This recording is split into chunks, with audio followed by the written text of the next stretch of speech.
I pull my door closed, ready for another day of classes. Sleep well. Kenji suddenly arrives, makes me jump, and I narrowly avoid butting heads with him. I know he has poor eyesight, but he knows who I am now. Does he still have to stand this close? Oh, yeah, like a baby. Damn, why do people say that? Have you ever heard of babies sleep? They scream all night, every night. Babies don't sleep well either. Ever. Well, there goes my restful state. I have to remember to never use figures of speech with Kenji. Alright, I get your point. It is a figure of speech. Yeah, sure, whatever. Before you last night, I had a favor to ask you, but you weren't around. For a split second, I considered telling Kenji the truth, that I was spending time with Hanako and Lily. Thankfully, that split second passes as soon as it came. I was just out checking out the local area and stuff, you know, recon. Good man, good. I knew you were that type of plan ahead. Anyway, what's with this favor you wanted? I was gonna get some takeout, but I needed change. Great. Wait, what? I gave you money last week and you still haven't paid me back. I was starting to think you were cool. Kenji fishes around in his pocket and reduces his wallet. As he counts 400 yen he owes me, I can clearly see at least two 10,000 yen notes. Hey, what the hell? Why are you borrowing money off me when you got that much cash? Kenji hisses a little, realizing that he's been had. Get off my case, man. It's bad luck to break a big note for anything less than half its value. That's a tycoon's rule. Last night's dinner is going to cost me 7 years of bad luck. 7 years! Don't you think that's enough to cause to help someone out? I get a shorter sentence if I just stole the stuff. My common sense screams at me to say something to him, but thankfully I restrain myself. Arguing a point like this with Kenji will just lead to further and more complicated discussions. Yeah, I guess you're right. Maybe you should plan these things a little better. Yeah, man, I know, but I've got so much stuff to do, it's hard. You're never around anymore, so I'm on my own. I'm supposed to be brothers in brotherhood, remember? Yeah, you. Global conspiracy and such. I keep my ears to the ground. Kenji draws close enough for me to get a clear whiff of his garlic tainted breath. You better, man. You're already spending less time here. That's the first thing that they do. They'll try to split us up, divide and conquer. Sun Tzu said that. Roger that. Now that I've gotta get going. I've got classes. You coming? Nah, man, I'm tired. I stayed up all night just to make sure nothing was going to happen after splitting that note. As rational as ever, I see. Whatever, night. Kenji scurries back into his room and I hear him throwing his locks as I walk down the hallway.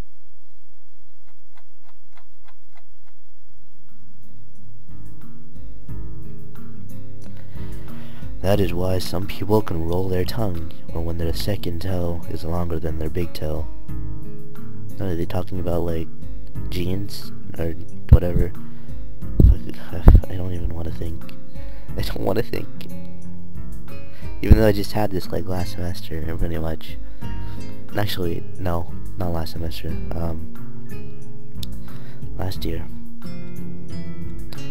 Mattel beams half a moon smile at us, obviously proud of his explanation on recessive genes.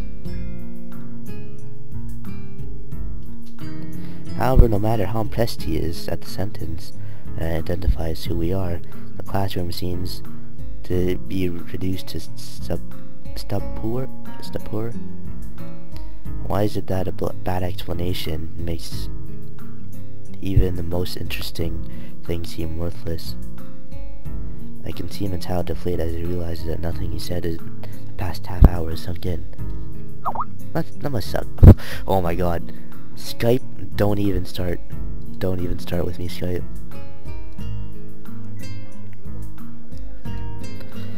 Whispered conversation starts to break the silence, and like an avalanche, the noise level in the class starts to rise.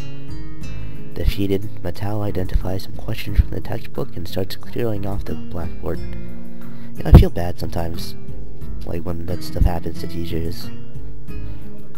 Almost as if expected, Naoko packs up her things and leaves as soon as possible.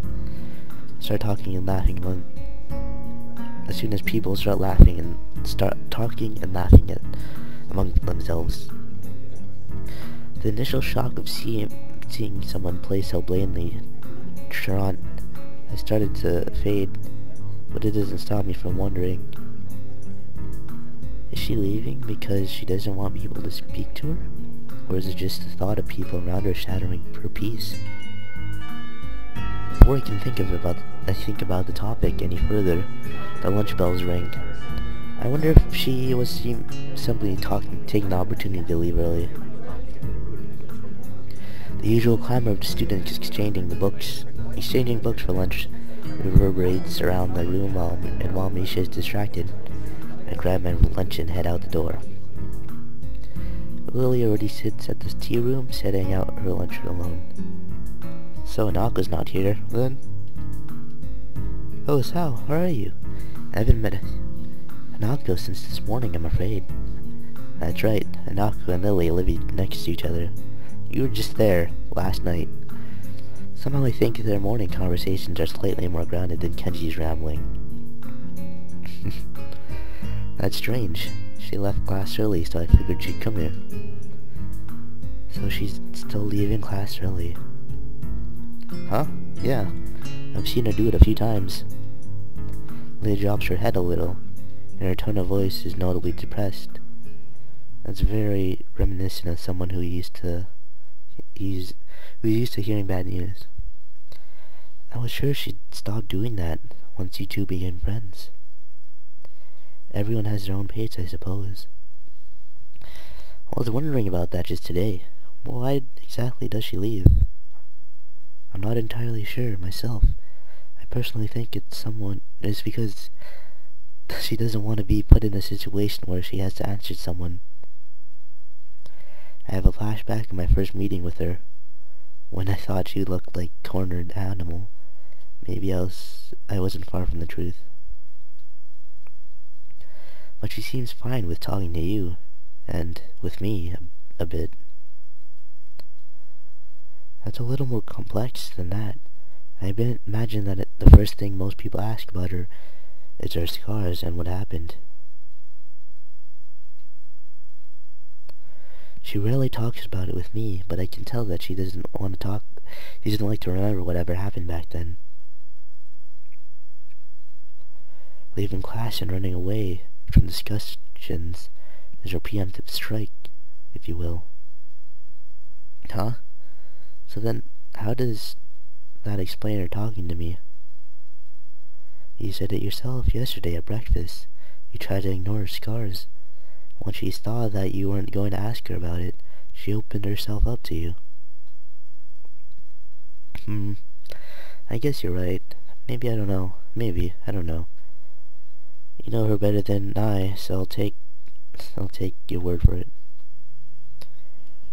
I wouldn't worry about that. I'm sure you'll come to know her as well as I do soon enough. I welcome the prospect of her having a new friend, and you two, and the two of you have such similar interests. Well, I hardly count reading as a team sport. It's good to have a company, though. That's my point. Nako is still an average person at heart. She also wants company at times like that. Huh. I see. I think, to be honest, both of you still confuse me a little. That's only natural, Isao. We've only known each other for a little while. It's unreasonable to expect you to understand us, just as we can't understand you. But that is half the fun of becoming friends, right? Yes. Yes, it is. Although I suppose there's a matter of us being opposite genders, men and women do seem to confuse each other quite often. She says that with a light giggle, finding amusement at the odd little details of life. I hope you don't mind, but I'm going to start eating. No, go ahead. I think I'll eat something too. I've got some books I want to drop back at the library before class starts. So I'd better get to move on. You'll probably find Hanako there as well. If you do see her, you can tell her to stop by my room later tonight. I'd like to talk to her. You're not coming? Unfortunately, I have class representative meetings later, so I'll be gone as soon as I finish my lunch. Okay then, if I don't see her in the library, then I'll tell her in class. I'm sure she'll be back after lunch. I bet you she won't be back. Actually, wait. I don't know. We fall silent as we start to eat. I take a second to reflect on our conversation. I've always thought that Hanako's shyness was simply due to her being self-conscious of her scars. But that is a pretty superficial way of looking at her. Just when I thought I was able to see through the fog of Lily and Hanako, I realized that I'm more lost than when I started. Lily quickly finishes her lunch, acutely aware of her meeting. I don't blame her. She is most likely going to be there, and I doubt she wants to give her the satisfaction of another argument. I must be off. Same time tomorrow? Same time, same channel? I better head off too. I don't want to risk being late. Lily smiles gently, picks up her cane and walks out into the hall. I turn my back on Lily as we head the opposite directions. For some reason I find myself hoping she doesn't get back into another fight with Shizune. As much as I like Lily, Shizune, and Misha, have been pretty instrumental in helping me adjust, even if half our conversations are thinly veiled recruitment attempts. Yeah, Sal, remember how I was talking about that? Remember? Then again, I barely even know them, either of them. Maybe they were previously leaders of some kind of secret society, but their love for each other drove them apart. What? Man, I need to stop reading cheap fiction drawn in my brain. Either that, or I've got to move away from Kenji and its bad influence. It's sad that I can't tell the two apart anymore. I slide my books down the return chute, and they crash into the cart with a pleasant thud. Yuko, however, doesn't seem as impressed as I. Hey Sal, she scared me. Sorry, I thought you were used to that by now. Or is the literacy level here so low that nobody borrows any books? Huh? No, I think everyone here can read fine. Yeah, never mind. There's some battles that you can never win. Trying to explain jokes is one of them. My dad taught me that the hard way. Say, Yuko, have you seen Hanako about? She left class early, but she wasn't in her usual hiding place. I think I saw her sneak in before lunch. Oh, but I'm not supposed to tell anyone that. I just told you that I saw her leave. No need to stress out. Oh, of course. You're probably in the back. Thanks. You get any new books recently? No, sorry. I'll let you know when we do, though. Okay. If there's one thing I know about librarians, part-time or otherwise, it's that they appreciate people that take genuine interest in their work. She didn't look all that, happy. I walk the now familiar path to Nako's reading nook, picking out a few titles along the way. Sometimes I find it hard to discover a book that will interest me among the shelves. An author's name and two-worded title doesn't mean much in a sea of similar words. For that reason, I sometimes reread books that I read in the past. Better not bet the favorite than a new runner. Better bet on the favorite than a new runner. And an unfamiliar title from a familiar author peeks out among the spines of its arrayed neighbors. So I remove it from the shelf. At least, I'm not going over the old material. As expected, Hanako sits on her beanbag, buried deep in a copy of Dance, Dance, Dance. Hi Hanako, how's it going? I fed back the urge to ask why she left class early. If Lily's suspicions were suspicions were right, and asking her about that could have the opposite effect. Best to leave for the time being. Sometimes the best way to get an answer from someone is to never ask the question. Hello, Sal. Hey, Sal. I'm fine. Something seems off, and after a couple of seconds I realize what it is. Hanako's smiling. She looks as if she's pleased to see me. It's a nice change from the usual instinctively frightened reaction, and something I hope I can see more as we get to know each other better. Good to hear. How's that book? I've heard it's a trip. It's good, I think. I've only just started it, so I don't really know. Fair enough. Let me know how it goes. I may borrow it once you're done. Remember you're gonna borrow that chess book? Wait. Okay, wait. I think I'm getting my timeline a little wrong. Sure. There's a good 15 minutes left at lunch. Not enough to really get into the book, but too much to stand around doing nothing. And Nanako's already returned to her reading, so I doubt I'll get much conversation from her. Oh well, I better make myself comfortable. I slouch into the beanbag and crack open my book. The familiar style of the author leaps out on me the very first line. As the sentence turns into a paragraph, I start to relax a little. But no matter how I try, I can't seem to get myself into the atmosphere of the book. This is partly due to the lack of time, but the most distracting factor is Tanako. Every 10 or so seconds she peers over the top of her book, but when her eyes meet, she quickly ducks behind the covers. I guess she did want to talk about something after all. What's up? You look like a prairie dog on the lookout. No, it's nothing. Where'd the music go? I've told you before, nothing means something when you say it like that. Hanako squirmed a little under her beanbag, hoping that by changing her position she'll find words she's looking for. I was in an accident. Here we go. Here we go. Accident? Just now? Are you alright? No. Hanako. Hisao, I mean. Oh my god. Hanako shakes her head, her hair flowing around her shoulders in whips of amethyst on the background of her pale dark flesh. No, when I was younger. Realization crashes into me like a semi. When I was...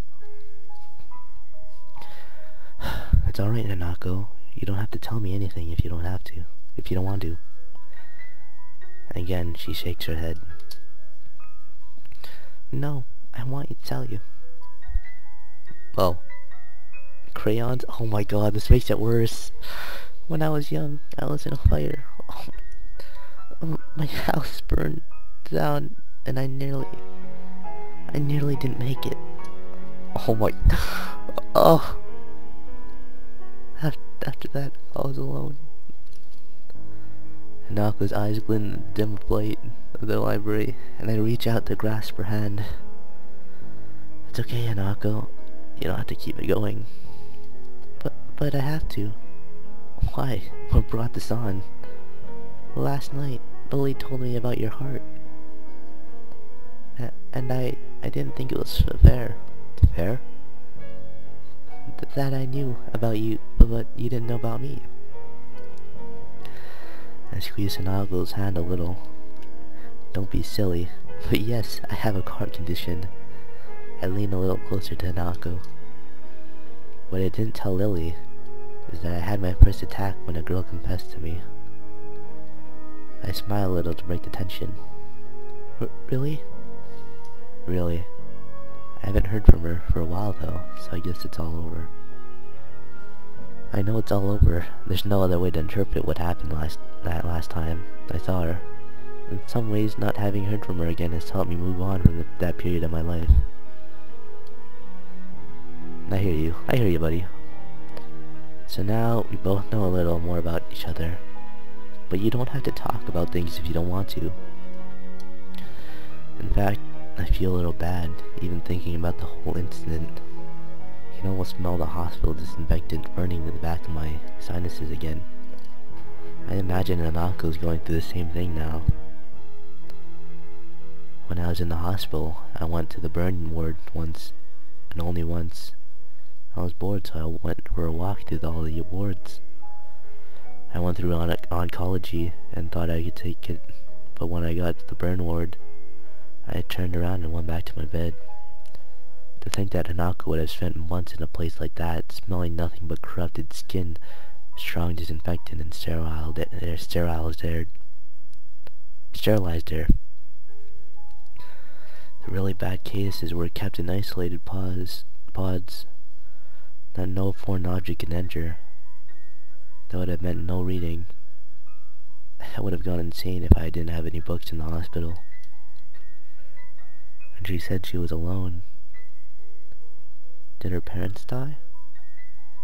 I have to ask Lee about it. I can imagine myself saying something dumb unintentionally. So thank you, Isao.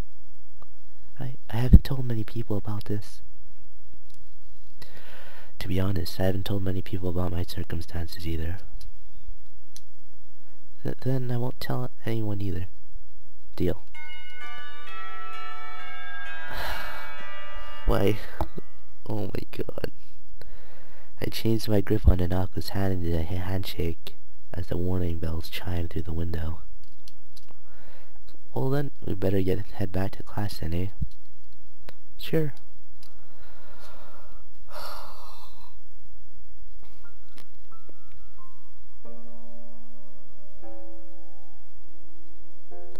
Act 3. Castling.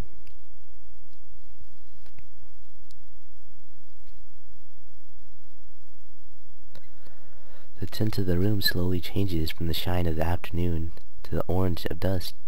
A clock lazily ticks away from the seconds, counting in the background on the verge of hearing. But no matter how long I wait, the outcome cannot be changed. The diminutive playing piece makes a small clink against the board. Like a wound spring, Hanako makes her move only moments after mine. It's embarrassing. In comparison to my 5-minute moves, she seems to know exactly what she wants to do. Mate. Again? What does this make? This 3-2?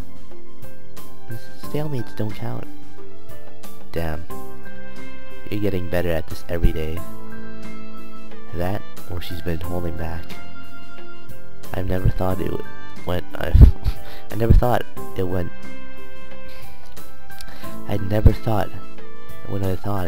went when I first met her, but she really has a knack for this game.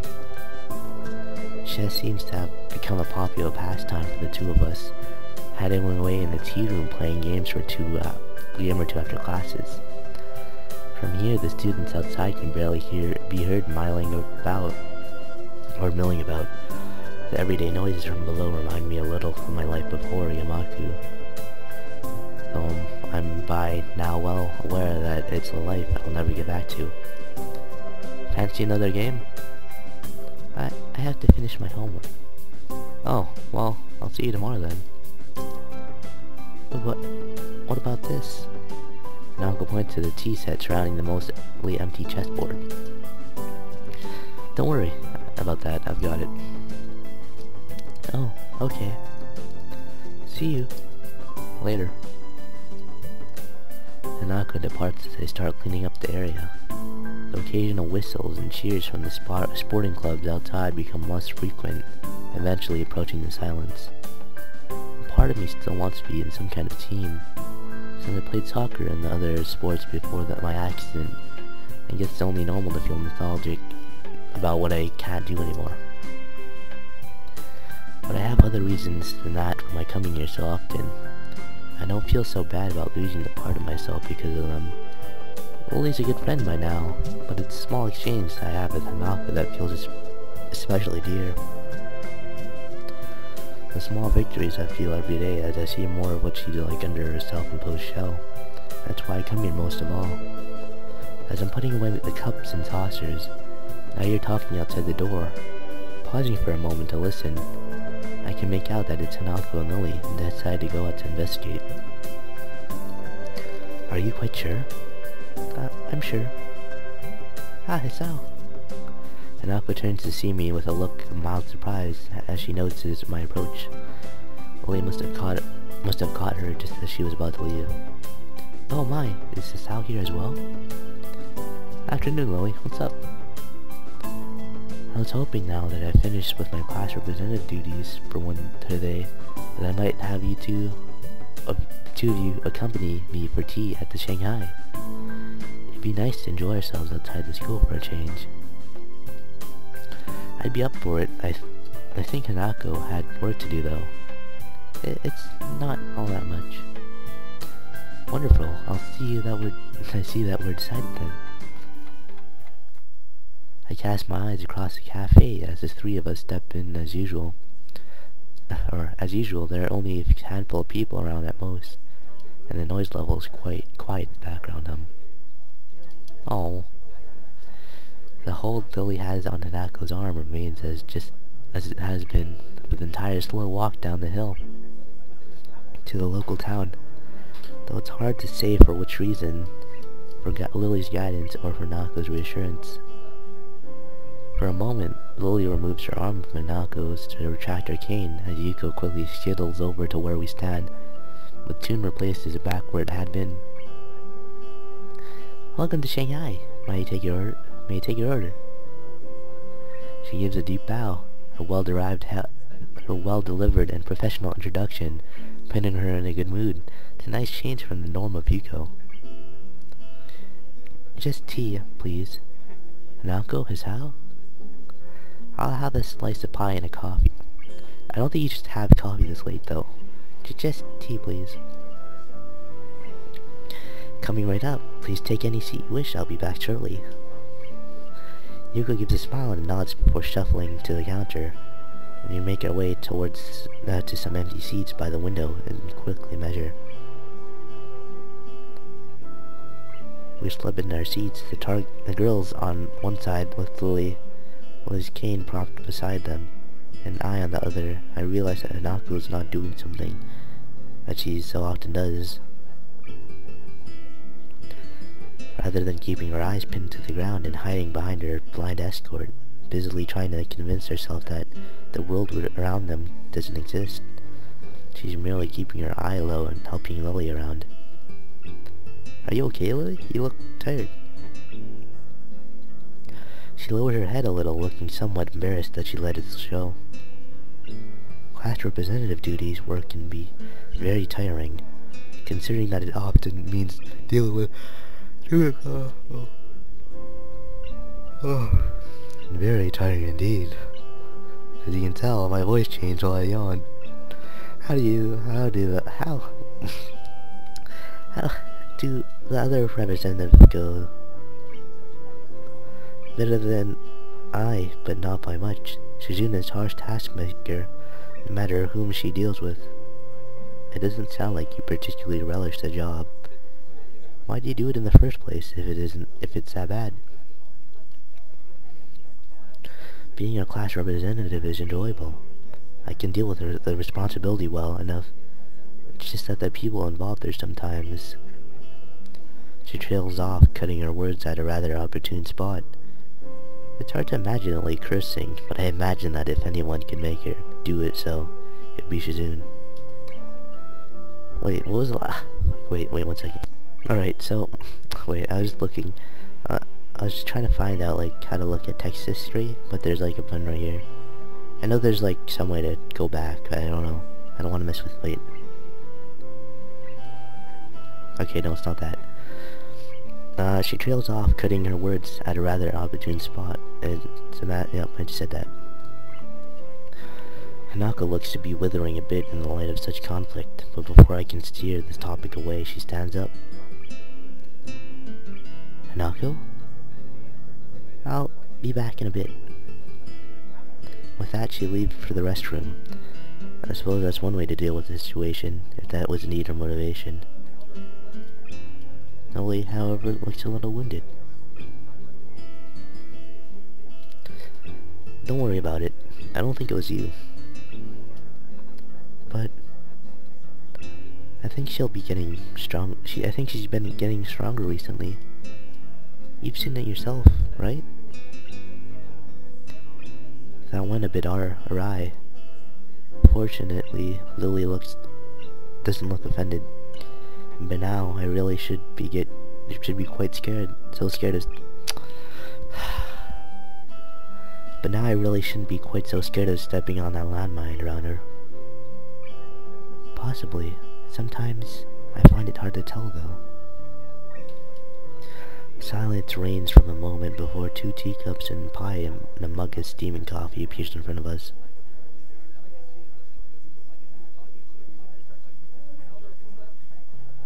I notice that Yuko takes special care to place the teacup against the tip of Lily's fingers, letting her know where it is.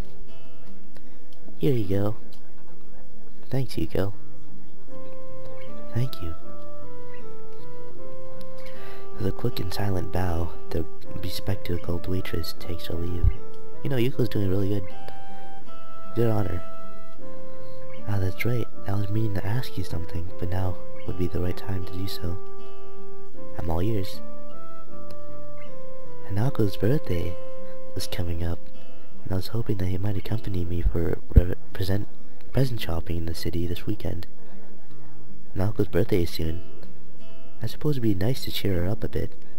Like Yuko, she always seems to be teetering on the edge of either panic or depression, and I've never seen her enjoy herself that much outside of chess games. All that aside, learning the layout of the city better with a friend keeping me company sounds like a good way to spend the weekend. Sure, I'd be happy to. Have you got any plans for what to do for her birthday? A party or anything?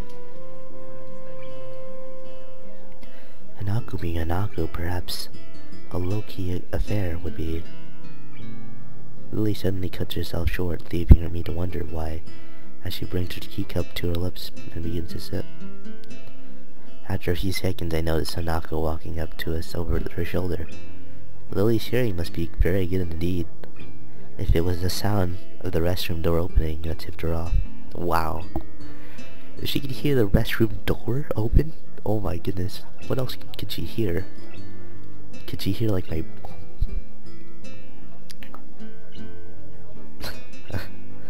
I was going with like a heartbeat thing, but I don't know what I was talking about. Hanako takes her seat once again and wastes no time drinking her tea. Soon the 3 of us are quietly eating and drinking at the sunset. It's a nice way to spend the remainder of the day's light. It makes me appreciative of the quiet, serene surroundings of Yamaku. I think I'm really beginning to like the life here, as isolated as it may be. I finish off the last of my coffee and rest the mug on the table while the girls talk between themselves. The coffee is a little bit bitter for my taste, but still quiet, good, rather than what I can make for myself in any case. Why are you drinking coffee before you go to bed? You shouldn't have caffeine, right? The girls' discussion is mainly focused on their respective reading preferences, which does give me a little curiosity about a related topic. Hey Anako, I was just wondering, aside from chess and reading, do you have any other hobbies or things you like doing? She's completely stopped in her tracks, looking quite surprised that anyone would be interested in asking such a question about her. It takes her a little time to formulate a response. I guess I like singing a little. I'm okay with computers as well, but I don't use them all that much. Dude, computers and singing. Huh. I think you could have guessed the computer thing. Actually, no, I wouldn't have. Singing is not actually exactly something I expected to hear. It's hard to imagine her singing voice, given how soft-spoken she is. Lily, on the other hand, simply nods. She must have already known all this, since she's been friends with Hanako for 1 year or so by now. What about me? She hesitates before quickly flickering her head up and down. It's only logical that she'd want to talk about my hobbies after she told me hers. There's chess, obviously, but, there was soccer as well, but I can't really do that anymore. Reading, which I picked up in the hospital, this is surprisingly hard. Lily and Hanako look a little put off by the direction this is taking, and the more I think about it, the more I am too. It sounds as if you picked up quite a few things since your accident. Lily's candor is coded with probably the most positive spin one could put on what I said. Hanako, however, is silent. If a situation becomes difficult, reaction always seems to be withdrawing into silence in order to prevent things getting worse. That or physically retreating. What? Oh, a soft ringing gives us pause. As Lily reaches into her pocket, it becomes obvious that the sound coming from her phone. Sorry. It's okay. Lily gives a quick nod before shuffling out of her seat and taking the class a little distance away to avoid disturbing both of us. Must be nice to be popular. Hanako smiles but doesn't take up the hook for further discussion. It must have been hard for Lily to figure out a cell phone.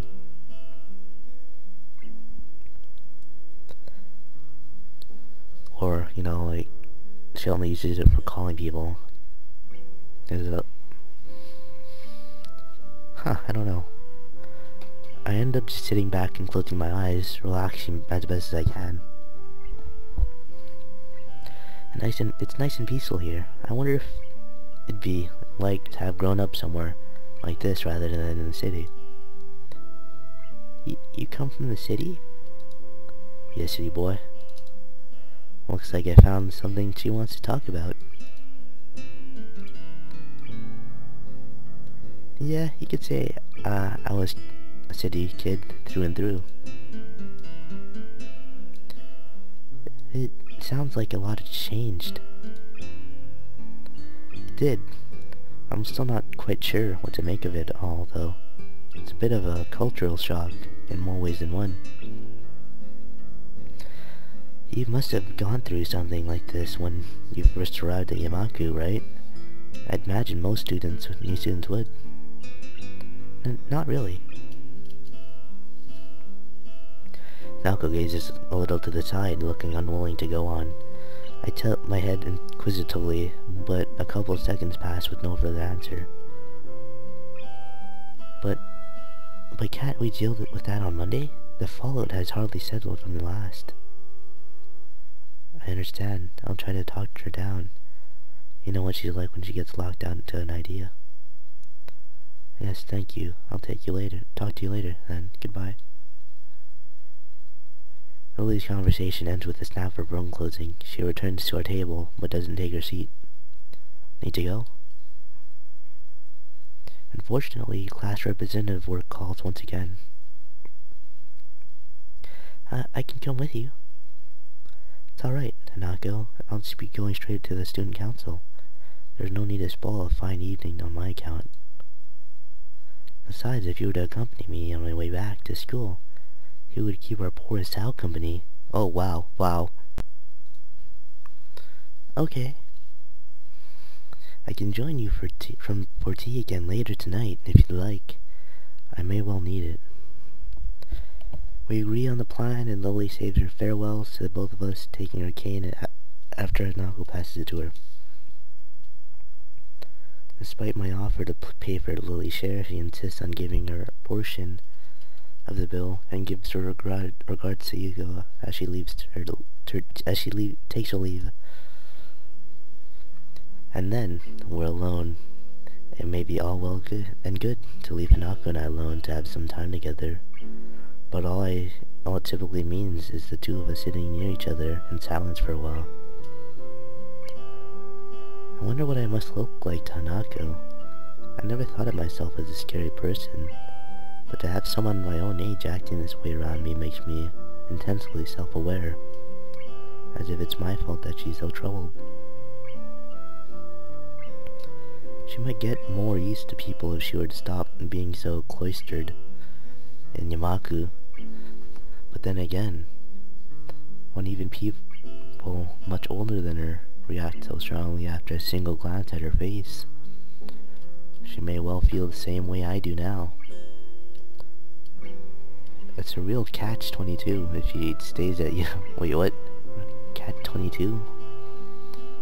If she stays in Yamaku, she won't get used to the socializing, but if she leaves, any effort she might try to get thrown back at her by the people who can't deal with her scarring. Want to order something else to keep us going? We haven't had much of a dinner after all. Hanako brightens and nods vigorously, glad that I brought up the topic for her. I catch Hugo's gaze. She dutifully comes over to take our order. Would you like something else? I'll just have a sandwich special and a hot chocolate. A bit late for coffee by now. Hanako? I'll have the same. With a nod and a bow, Yuko turns to the ball of her foot and returns behind the counter, where she busies herself fishing out bread and condiments and working the machine to make our drinks. Not a word is said between us and Yuko until Yuko comes back.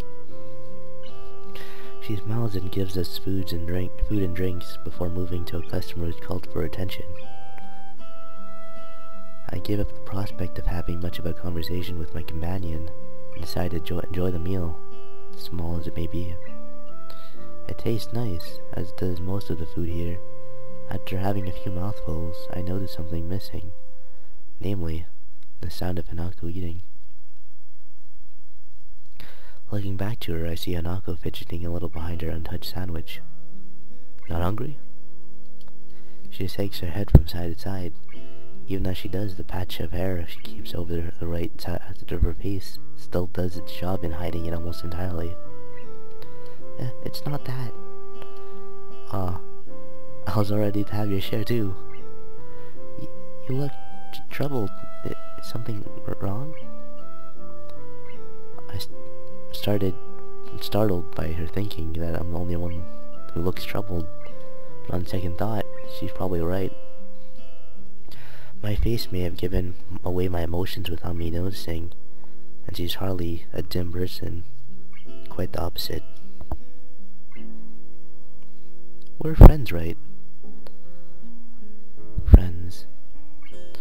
From the tone of her voice and shrinking posture, it looks as though I've hit yet another landmine. There's another reason why I'm interacting with her is difficult.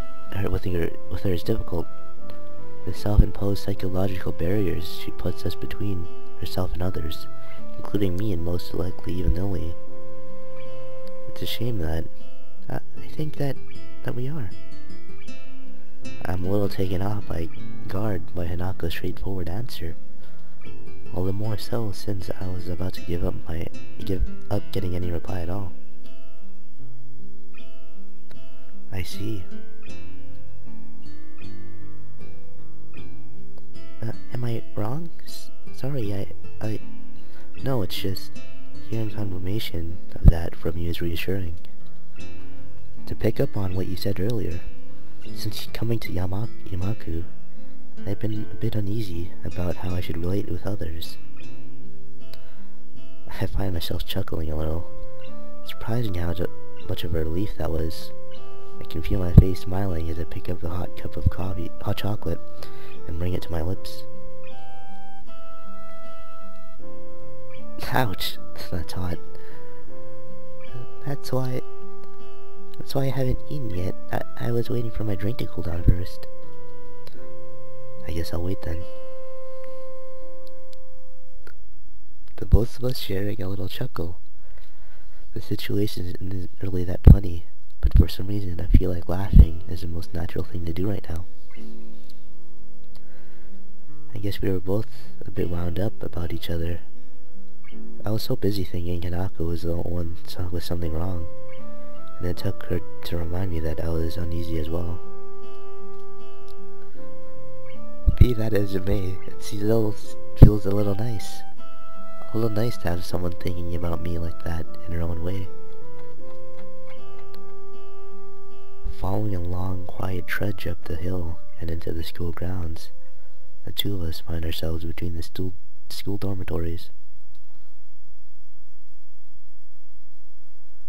Regular night patrols pass between the male and female dormitory buildings, both for security and to quickly raise the alarm for any medical issues that may arise.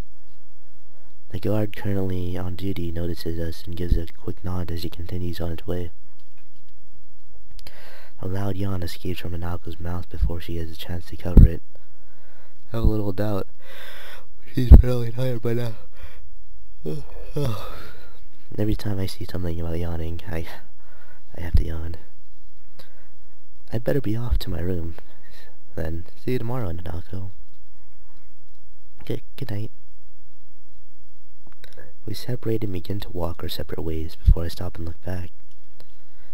Nanako stands there, waving to me as she smiles.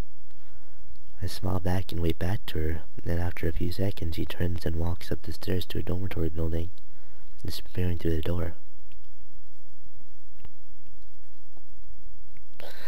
These little moments we share between us feel like a small treasure.